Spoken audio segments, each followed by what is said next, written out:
Hey y'all, it's Stacy. Welcome back to the kitchen. Today's lesson is all about one of my favorite desserts, banana pudding. Like, it doesn't get any more classic and southern than that. And it's actually pretty easy. Let me show you. We're gonna start by making our custard. Now, if anything trips folks up, it's usually this step. It's not complicated. We're gonna start with a pot over medium-low heat here. I'm gonna grab my sauce whisk. A regular whisk works fine. This just helps when you're making things like this, custards and gravies, because there's lots of surface area on the bottom. Keeps everything moving so nothing sticks there. In my pot here, I'm going to add 1½ cups of white sugar. I've got 1/2 cup of all-purpose flour. Just going to whisk that together gently. I've got 4 eggs that I've separated. We're going to use the yolks here. The whites are going to be for our meringue. So I'm going to add our yolks in here. This is what's going to help thicken our custard. And I've got about 3 cups of whole milk. Just going to gradually add the milk and just whisk until we get all this combined.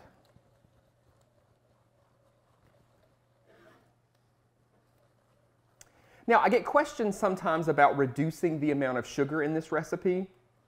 You need 1½ cups for the custard and about 1/2 cup for the meringue. You can reduce the amount of sugar in the custard here if you like. I don't know that I would reduce it any more than a cup, but it's dessert, so for me it's got to be sweet. All right, I'm going to add the rest of my milk here. And again, this sauce whisk works great because it's constantly keeping everything moving on the bottom of your pan here. This step will take 15 to 20 minutes sometimes. And again, if anything trips people up in this recipe, it's this, because it never thickens. Well, that's probably because it's not been cooked long enough or at a high enough temperature. So it's one of those things where you kind of have to adjust just to make sure that you get it nice and thick. You don't want to cook it too high because it will scorch. So it's one of those things too where you just kind of have to stand here and stir pretty constantly until it gets nice and thick.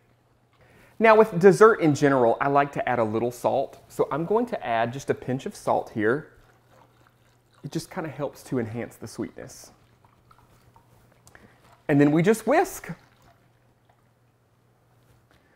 All right, so after about 15 minutes, you can see this is nice and thick. My arm is exhausted. So if you have a helper in the kitchen with you, you can always delegate some of that task to them, because again, it's one of those things where you want to stir pretty much constantly to make sure that it doesn't scorch. And if you find at the end of that time period that it's not thick like this, you can increase the heat a little bit or just cook it a little bit longer. It will eventually thicken. I'm going to pull it off the heat. I'm going to add about 1/4 cup of butter, which is about 1/2 stick. This is going to give our custard a nice silky texture. It's going to add some great flavor too. And I'm going to add about 2 teaspoons of vanilla extract. Now, I read an article the other day from one of the big food publications, and they were talking about pure vanilla extract versus vanilla flavoring. What was interesting about it is that they did some tests, and almost every time in their tests, folks found the ingredient or whatever the dish was that they were making with the artificial vanilla to be a lot more vanilla flavored. So while I can certainly appreciate a nice pure vanilla extract, they're super expensive. And if the other stuff that's less expensive tastes just as good, I'm all for that too. All right, you can see how nice and thick that is.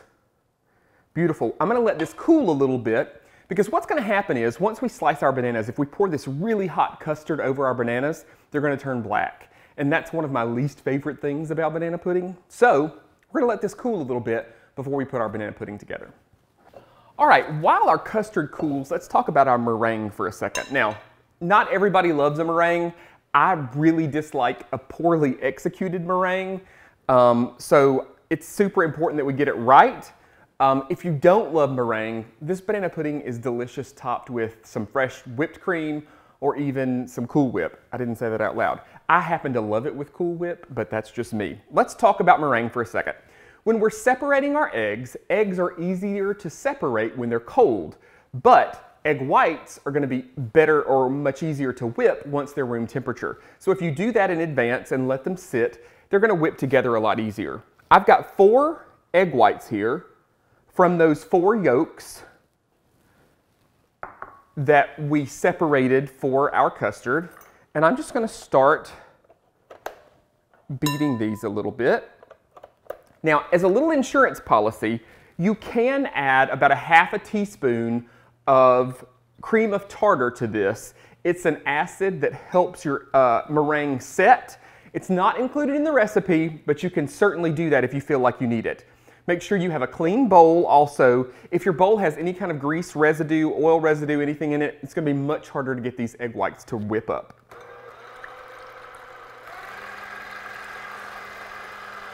I'm going to run this on high until they get frothy. Then we're going to start adding our sugar. Now that these are frothy, I've got about ½ a cup of granulated sugar that we're going to slowly add to our egg whites here.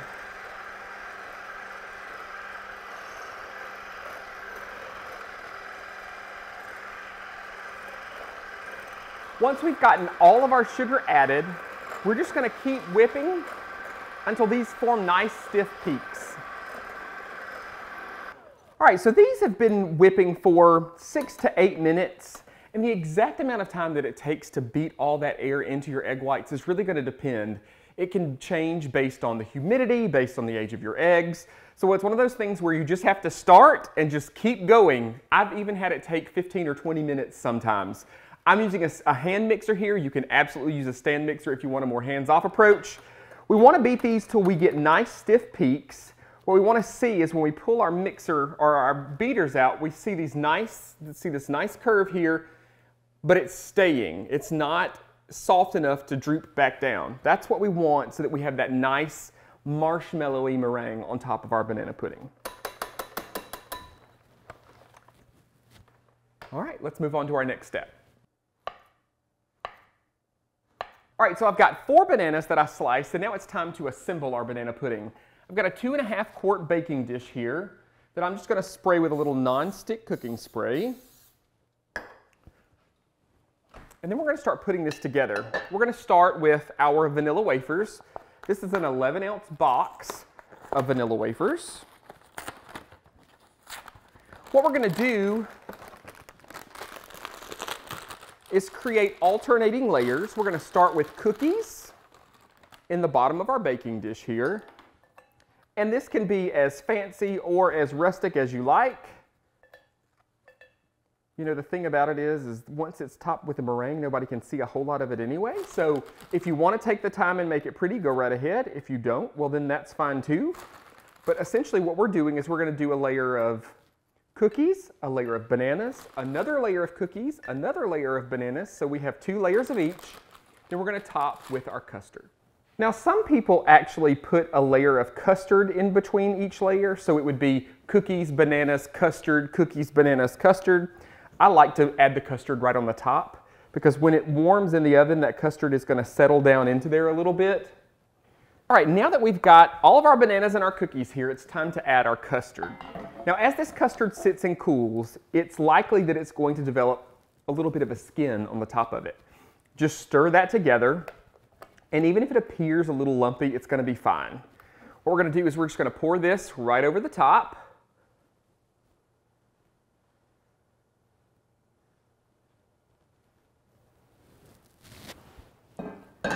And just spread that to coat all the edges here.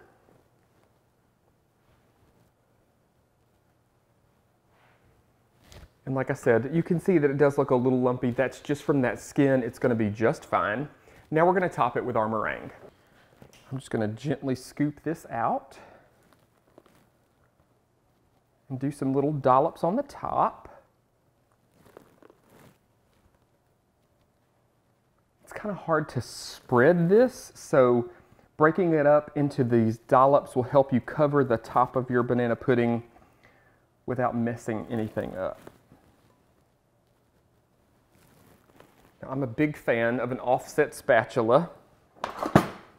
It makes things like this so much easier. So I'm just going to use this one to just work our meringue to the edges.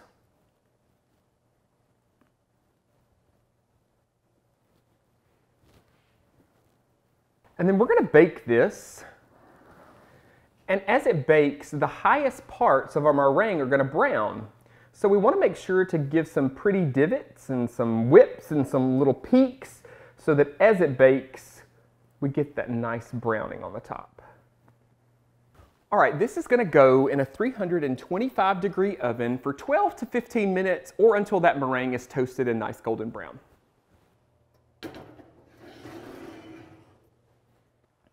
Okay, so our banana pudding has been in the oven for about 15 minutes.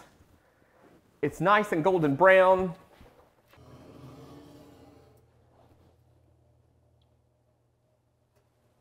Now you're going to want to let this cool to room temperature, and then if you like cold banana pudding, obviously you're going to pop it in the fridge. You're going to store it in the fridge. If you have issues with a weeping meringue, there are a few things that you can try. Undercooking your meringue can cause it to weep. Overcooking your meringue can cause it to weep. And they also say that making sure that you spread your meringue all the way to the edges of your dish can help too. There's some other tips out there. If you Google how to prevent weepy meringue, you can see tons of other options that you might try. Folks, this is classic Southern banana pudding. Y'all enjoy.